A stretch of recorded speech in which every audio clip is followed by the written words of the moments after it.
அஹ்மத் இப்னு ஹம்பல் சொன்னார்களே, மா பலகனி ஹதீஸுன் இல்லா அமில்து பிஹி, எந்த ஹதீஸும் நபியை தொட்டு வந்து விட்டால், ஒரு சுன்னத் என்று வந்து விட்டால் உடனே நான் அமல் செய்து விடுவேன். எந்த அளவுக்கு தெரியுமா? எனக்கு ஒரு ஹதீஸ் கிடைத்தது.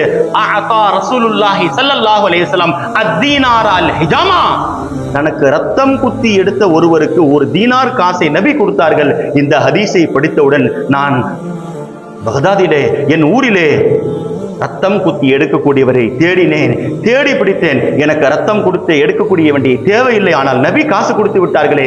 கூப்பிட்டேன், அவருக்கு முன்னால் என் உடம்பில் எங்கேயாவது கத்தியை வைத்து விடு, உனக்கு நான் ஒரு தீனார் தருகிறேன் என்று கொடுத்து அமல் செய்து நின்றார்கள் அஹ்மத் இப்னு ஹம்பல் ரஹ்மத்துல்லாஹ். இது போன்று ஒவ்வொரு ஹதீஸ் படி நடந்து நாம் நபியை சந்தோஷப்படுத்துகின்ற ஒவ்வொரு வீட்டிலும், ஒவ்வொருவருடைய உள்ளத்திலும், ஒவ்வொருடைய பேச்சிலும், ஒவ்வொரு பார்வையிலும் நபி வருகின்ற பாக்கியத்தை உம்மத்தே முஹம்மதியா என்றால் முஹம்மதியாக நாம் வாழ வேண்டும். ரிஜிஸ்டர்ல மட்டும் முஹம்மதி என்று இருக்கக்கூடாது.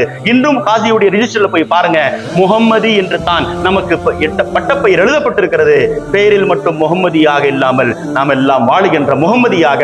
நம்மை பார்த்தால் தோ முஹம்மது போகின்றார் என்று சொல்லுகின்ற பொழுது மதீனாவில் பெயர் தெரியாதவருக்கு இன்றும் பெயர் என்ன தெரியுமா?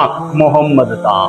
யார் நடந்தாலும் அவர் பெயர் முஹம்மது தான். காரணம், அக்ஸரு அஸ்மாஹி ததுல்லு அலா குர்பிஹி, யாருக்கு பெயர் அதிகமோ அவருடைய அந்தஸ்துக்கு நிகர் யாரும் கிடையாது.